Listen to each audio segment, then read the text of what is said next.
Esther Phahla has been a Toastmaster for over 15 years. She says she served in several leadership positions. Well, the most important one being her year as the very first district director, taking us going for the gold, President's Distinguished, and while many of us were on stage with her. Wow.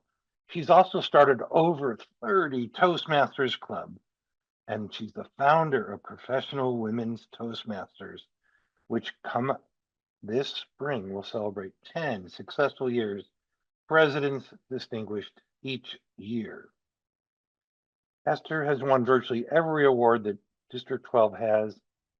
I mean, now you the Penny Cole, marketing, Lydia Boyd. I mean, all the big ones. She's won them all. And she's been an inspiration for so many. Please join me in welcoming my very good friend. And by the way, I was district director when she was, I don't know what it was called then, Lieutenant Governor Marketing, Club Growth Director, and she did gangbusters. Welcome, Esther Phahla. Thank you, Michael. Fellow Toastmasters, we are professional, not perfect. That's the slogan of our club. And by that, everything is done professionally. Let me take you back to 2016. You heard from Michael, we will be 10 years old this coming March. But the idea of professional women Toastmasters did not start in 2016. Like Michael said, I was the Lieutenant Governor Marketing, which is Club Growth Director. The year I stepped into the leadership, actually dating back to even when I was an area director, I would get people asking, Esther, I want to join your club. I'm a member of another club, Twin Cities Business Leaders, which I also co-founded when I was an area director. That club meets at 7 a.m. on Fridays. But most of these ladies who were inquiring, they could not come to my club because they were driving their kids to school. Then I would refer them to Temecula Toastmasters, which means in the evenings, they would say, no, Esther, it's dinner time, it's homework time. That left the lunchtime slot the only option. And at the time, I was also mentoring another Toastmaster who was working on her Distinguished Toastmaster Award. And the only item left to check that box to complete it was to either start a new club, be a mentor of a club, or become a club coach. Perfect idea. As a mentor, you are always looking out for your mentees. I ran the idea by her, and voila, we both now got started. Looked for a place to meet, started recruiting people, and from there, the rest is history. As you heard, Richard is already calling it as it is. We will be the first ones to reach it. Right, ladies? I have you here on call to say, yes, we are going, not even for presidents this time around, we are going for Smedley Distinguished. Our membership is already set. All we need is those 4 goals. We don't even do 9 out of 10. We do 10 out of 10. That's how we roll. Fellow Toastmasters, though, I am proud to even say this year I'm not serving as an officer. Our club runs like a fine-oiled machine. We have leaders that we're grooming every year, looking out for talent. Our officers are visionaries. Our success, let me put it this way, our success is defined by a few items. Number 1, community outreach. We're always out there recruiting. Once we hook them out there and bring them in the club, our VP membership is ready for them. And even our community outreach also, our VP PR is heavy on social media. You all know, all of you are looking for that Chuckwork Award. It's sitting with Professional Women Toastmasters forever and ever until we get rid of it when we go to District 203. Once the members or a guest comes in, we convert them into a member. But the best part is onboarding. One of our members who actually even excelled in that and got us started in the process is right here on the screen. Holly, her onboarding skills are excellent. One-on-one with the member, showing them the two websites, Toastmasters website, including Free Toast Host. A member is set up for success, starting them fresh from the least demanding roles to their icebreaker, and then challenging them to go further. From onboarding, though, mentoring is huge in our club. We take it to heart. That is the success of our club. Each member gets assigned a mentor, or they can choose who they feel could be a person best suited for them. But most importantly as well, though, we have fun. We do meet outside the club, the wineries, we go celebrate our achievements, we go and connect with each other. And many of us are also friends outside the club. So fellow Toastmasters, I'm not here to tell you what to do. The Distinguished Club program has 10 goals, but the very first six are all about you. When you focus on yourself, guess what? You work the program, your investment, you work on that investment, you paid your dues. All you have to do, just keep working on those goals, and the rest converts itself into a bigger goal for your team without you even thinking about it. The rest of the other goals, it's up to the officers to work on them. And those officers are always excelling. We have 7 out of 7 every year because they show up for training. They want to learn more. Our treasurer, the dues are renewed, and we always start with our officers, but also the secret to our club. For those who are willing and can, we renew the whole year. If you cannot do the whole year, we do work with you for the 6 months goal, but the whole year closes that gap so that we can just focus on you as our member. What else do I want to share with you? Educational recognition. Our Vice President Public, what is it? Is it education? VP education. I know we always want to put that of in there. No, there's no of. It's VP education. We do recognitions. Members bring their certificates or she prints it out, and we do recognize people. End of year, we have fun meetings, holiday meetings, Thanksgiving potluck. We have Christmas gift ornament exchange. Make your meetings fun, make them enjoyable, focus on your members' goals, and the rest will put itself together. I invite you to join us for our 10th year anniversary in March, the 3rd week in March. I don't know what date is that, March 20-something, and be part of our celebration as we celebrate our club achieving its 10th year and always being a President's Distinguished Club, and this year, a Smedley Distinguished Club. Over to you, Michael. Thank you, Esther. Wow.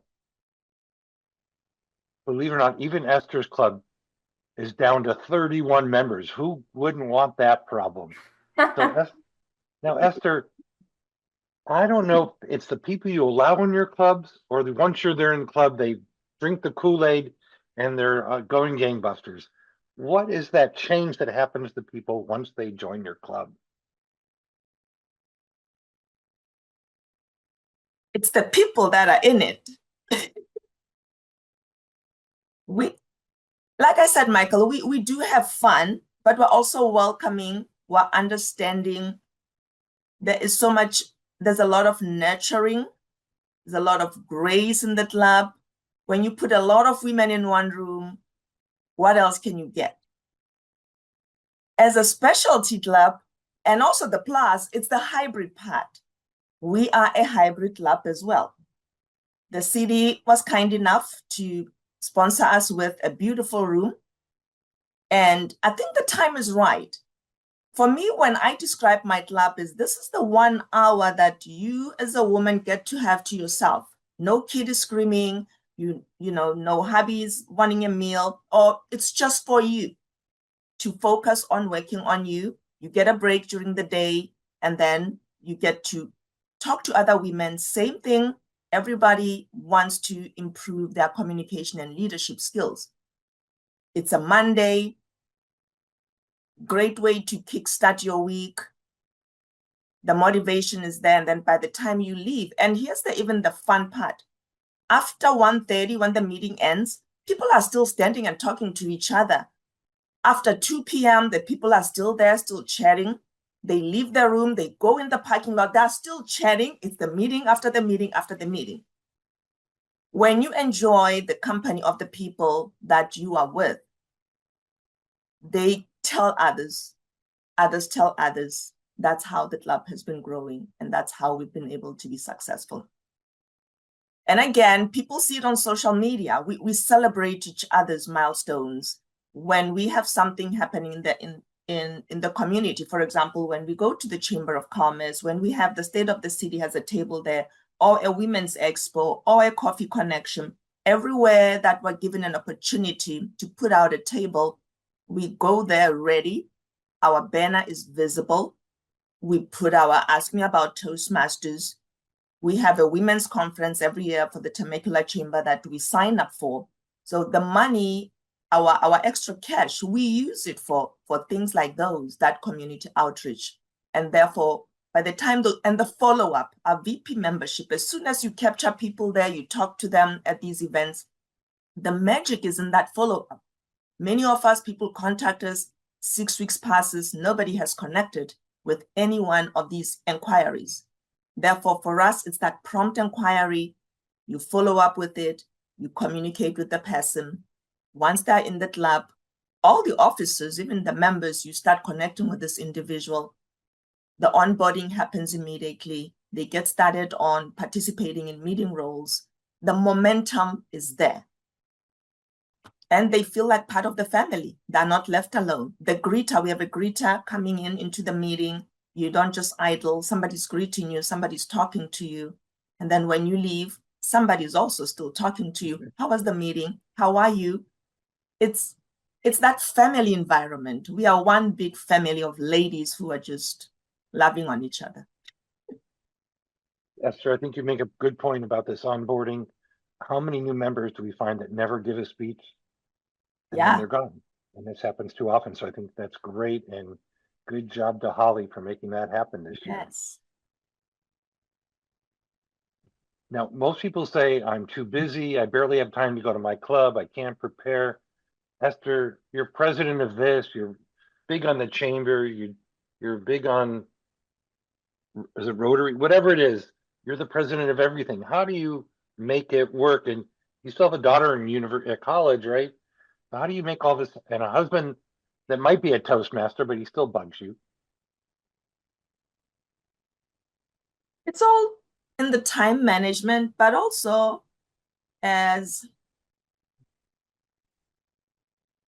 always remain hungry for knowledge. We're always growing. And this brings me to a very sad moment right now. One of our founders for Twin Cities Business Leaders, I'm the founder with Jim McLaughlin, and one of our charter members, we just lost them on the 3rd of January. And if you all remember, people would do speeches and say the cemetery is a very rich place. People die with dreams still buried in them. So when I look at all those instances to say, I still have life in me, I still have goals and dreams, I am hoping that I do not want to pass with them still burning and the desire is still there. Therefore, some of them, I did not plan for them. They show up because I show up. I'm all grateful for them. It's all recognition. But all I can say is,